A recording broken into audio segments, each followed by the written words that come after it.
But Harjinder, ये जो राहुल गांधी, प्रियंका गांधी ने बोला, अगर आपको प्रेस कॉन्फ्रेंस पिछले दिनों अगर आपने सुनी होगी, पिछले हफ्ते, उस प्रेस कॉन्फ्रेंस में जिस तरीके से उन्होंने अडानी और अंबानी को एक तरीके से बताया कि दरअसल हिंदुस्तान के असली शासक तो यही लोग हैं और नरेंद्र मोदी जी एक तरीके से कठपुतली है, तो ये जो भाषा है, ये भाषा एक तरीके से इन दोनों जो उद्योगपति है उनको विलेन के तौर पर पेश करती है और ऐसा एहसास कराती है कि पूरा हिंदुस्तान इनके कब्जे में। ये जो भाषा है, ये भाषा कई सवाल खड़े करती है कि कहीं ऐसा तो नहीं कि उद्योगपतियों को ही आप विलन मानते हो। पुरानी जो सोशलिस्टिक जो थियरी हुआ करती थी कि सब कुछ तो बिरला टाटा का है और उसको लेके एक तरीके से गाली के शब्दों में इस्तेमाल हुआ था, कहीं उस दिशा में तो नहीं चीजें जा रही? नहीं, मुझे लगता है जैसे आलोक जोशी ने कहा कि राइम करने के लिए जैसे अंबानी और अडानी जोड़ दिया जाता है। आप याद करें, हमारे बचपन में बहुत नारा चलता था, टाटा बिरला की सरकार नहीं चलेगी, नहीं चलेगी। हर ट्रेड यूनियन यही नारा लगाती थी, दीवारों पे भी लिखे जाते थे। तो ये एक नैरेटिव बनाया जाता है कि सरकार जो है उद्योगपतियों के कब्जे में है। जो इलेक्टोरल बॉन्ड वाला इन्होंने जिक्र किया वो है, लेकिन इसे आप राहुल गांधी की इकोनॉमिक थिंकिंग नहीं मान सकते हैं। मैं असल में दो चीजों पर अगर आप ध्यान दें तो जैसे और एक चीज आप ध्यान दीजिए कि उन्होंने एक लंदन में आइडिया ऑफ इंडिया में लंबा इंटरव्यू दिया था।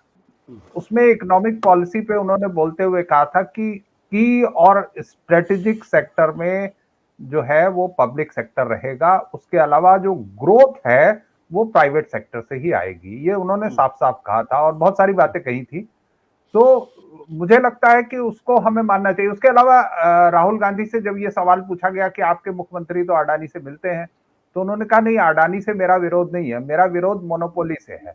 उसी इंटरव्यू में जो आइडिया ऑफ इंडिया था उसमें उन्होंने कहा कि जब एक ही उद्योगपति को आप सारे पोर्ट, सारे एयरपोर्ट और बहुत सारी ट्रेन दे देते हैं तब दिक्कत आती है।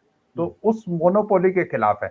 लेकिन देखिए यहां मामला यह है कि एक नैरेटिव तैयार कर रहे हैं। वो नैरेटिव ये है कि सरकार जो है उद्योगपतियों के कब्जे में है, गरीबों के खिलाफ है।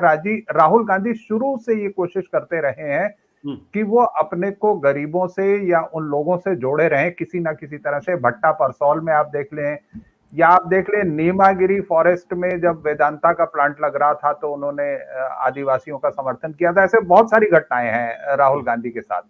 तो वो या जो लैंड वाला बिल ये सरकार लाई थी, अंत में सरकार को वापस लेना पड़ा था, लैंड एक्विजिशन बिल जो था। तो राहुल गांधी हमेशा से ये कोशिश करते रहे। तो ऐसे कोशिश में ऐसे नैरेटिव गढ़ने पड़ते हैं और ये भारत की राजनीति में बहुत ज्यादा होता है। और जो इन्वेस्टर हैं दुनिया भर के और जो भारत के जो पूंजीपति हैं वो इसको समझते हैं कि ये जो है बातें कहने के लिए है। मैं दूसरा उदाहरण आपको दे सकता हूं कि ये सरकार जो भाजपा की है, शुरू में इसने स्वदेशी जागरण मंच से सारे मल्टीनेशनल के खिलाफ बहुत बड़ा आंदोलन चलाया। उसके बाद सरकार बनी तो चुप हो गए। और अगर आप नरेंद्र मोदी का उदाहरण लें तो जो मल्टी ब्रांड रिटेल में फॉरेन इन्वेस्टमेंट के खिलाफ वो बहुत बोले शुरू में, जिस समय इस सरकार ने पास किया उसे। और उसके बाद जब सरकार बन गई तो उस कानून को उन्होंने कभी वापस नहीं लिया। और हमारे देखते देखते वॉलमार्ट ने फ्लिपकार्ट को खरीद भी लिया आसानी से और उसमें अब तो इन्वेस्टमेंट उसका 90% से ज्यादा हो गया है। तो इसलिए ये सारे स्लोगन हमारी राजनीति में चलते रहते हैं। ये कोई नई बात नहीं है और इससे कोई परेशान भी नहीं होता, कोई उद्योगपति भी परेशान नहीं होता। बट हरजिंदर, आप कह रहे कोई इससे परेशान नहीं होता, बट दिलीप जो बात अभी हरजिंदर ने कही, भाई उनका कहना है कि टाटा बिरला की सरकार नहीं चलेगी। ये तो समाजवादी नारा था। आज अगर ये कहें कि अंबानी और अडानी की सरकार है और मोदी उसके एक तरीके से कठपुतली हैं, तो आप उसी समाजवादी नैरेटिव को 2022 में लाने की कोशिश कर रहे हैं और ये नई बात नहीं है। 2016-17 के आसपास जब राहुल गांधी ने कहा था सूट बूट की सरकार, तो जो हिंदुस्तान में 1970-71 के आसपास हुआ कि गरीबी गरीबी हटाओ, गरीबी हटाओ, गरीबी हटाओ, ये जो समाजवादी नारे की चिंता का प्रश्न तो नहीं खड़ा कर रहे हैं कि दरअसल अर्थव्यवस्था की दिशा को उल्टी करने की कोशिश की जा रही है। Dilip, you have to unmute yourself. Okay. Yes. You have to unmute yourself again. You muted yourself again. Okay. Yeah. Clear? Yeah, Okay. clear. मुझे नहीं लगता है कि ये कोई राहुल गांधी का फिलोसॉफिक चेंज है या इकोनॉमिक पॉलिसी का इंडिकेशन है। जैसे अभी कहा गया, there is a one aspect of rhyming, Ambani Adani sounds good, suit boot sounds good, but ये जो पब्लिक सेक्टर के बारे में जो राहुल गांधी कह रहे हैं, मेरे ख्याल में जो कांग्रेस पार्टी में कुछ भी थिंकिंग इस सब्जेक्ट पे हो तो यही है कि पब्लिक सेक्टर की जो सेल हो रही है, कई जो क्रिटिकल स्ट्रेटेजिक एसेट्स के सेल हो रहे हैं, वो क्रोनी कैपिटलिस्ट को न जाए। तो मेरे ख्याल में Ambani Adani is a shortcut to से क्रोनी कैपिटलिज्म और सच दैट लोगों को समझ आए। ये एक पॉलिटिकल स्लोगन वहीं तक सीमित है जहां तक उनको गवर्नमेंट के खिलाफ कुछ कहना है या गवर्नमेंट के खिलाफ कुछ बातें रखना है। पर अगर इससे आप सोच रहे हैं कि हमारे देश के उद्योगपति या बाहर से जो इन्वेस्टर्स आएंगे, जहां तक मेरा एक्सपीरियंस है और मैं बहुत सारों से इंटरेक्ट करता हूं, उनके बातें सुनता हूं, उनको एडवाइस देता हूं, उनका ये मानना है कि ये सब जो है ये एक ऑन द रोड रेटरिक जिसको कहते हैं, जो एक्चुअली पॉलिसी में ट्रांसलेट नहीं होगा।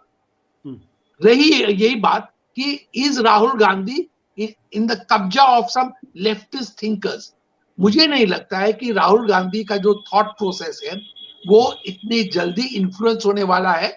यस, रास्ते में इतने दिन रहने के बाद उनको शायद थोड़ा सा ज्यादा उनके तरफ या पॉवर्टी, पुअर, डाउन ट्रॉडन के तरफ सोच होगा और वो होना ठीक भी है। पर लेकिन दिलीप, यहाँ पे एक महत्वपूर्ण बात की अंबानी के बारे में कहा जाता है कि दरअसल पार्लियामेंट के अंदर बहुत सारे ऐसे लोग हैं जो उनके पेरोल्स पे रहते हैं, बाहर पार्लियामेंट के बाहर मीडिया में भी बहुत सारे लोग उनके पेरोल्स पे रहते हैं। आज जो राहुल गांधी ये कह रहे हैं कि दरअसल सरकार पूरी की पूरी वो चलाते हैं, नरेंद्र मोदी तो एक तरीके से पपेट, जो पिछली प्रेस कॉन्फ्रेंस की मगर अच्छी तरीके से याद है, ये जो नैरेटिव बिल्ड करने की कोशिश की जा रही है कि दरअसल अब इस देश के ऊपर जो कैपिटलिस्ट हैं, जो कॉर्पोरेट सेक्टर्स हैं, जो बड़े बड़े इंडस्ट्रियलिस्ट हैं, वो चला रहे हैं और उसमें गरीबों के लिए या गरीबों वाली नीतियों के लिए जगह नहीं है, उससे हमें मुक्त करने की जरूरत। ये नैरेटिव बहुत अपने आप में जो है वो थोड़ा सा तकलीफ पैदा करता है या अनकंफर्टेबल करता है। मुझे लगता है कि ये जो अटैक है वो मीडिया के ऊपर भी है। उनका कहने का मतलब ये है कि मीडिया उतना मेरा खिलाफ नहीं है जितना उद्योगपति जो मीडिया को अब ओन कर रहे हैं उनके जो गवर्नमेंट के साथ है, तो इसीलिए उनके खिलाफ है। तो जो टेलीप्रॉम्प्टर का जोक किया था उसका जो मूल जो मैसेज था वो टेलीप्रॉम्प्टर के बारे में नहीं था, वो यही था कि मीडिया पे जो कंट्रोल है और वो मीडिया के ओनरशिप की वजह से कंट्रोल है, उसके खिलाफ उनका बात था। और मैं नहीं मानता हूं कि कोई भी लीडर को मीडिया को टारगेट करना चाहिए, पर कांग्रेस ने कई बार मीडिया को टारगेट कर चुका है। पर जो ज्यादा इकोनॉमिक मैसेज जो है, जो अहम मैसेज है, वो मेरे ख्याल में इस वक्त क्लियर नहीं है। ये एक ऑपोजिशन स्टाइल मैसेजिंग है और ऑपोजिशन स्टाइल मैसेजिंग में राहुल गांधी का ये पोजीशन है कि मैं एंटी क्रोनी कैपिटलिज्म हूं, यही उनका मेन मैसेज है। बट जनता के अंदर तो मैसेज ये जाएगा कि ये जो अडानी और अंबानी हैं दरअसल ये एक तरीके से विद इन कोर्ट विलेंस हैं। दिलीप, मैं जनता की बात कर रहा हूं। वो एक डेंजर है और मेरे ख्याल में ये कांग्रेस पार्टी ने शायद एडिक्वेटली कैलकुलेट नहीं किया हो। सत्य हिंदी का ऐप डाउनलोड करें गूगल प्ले स्टोर पर।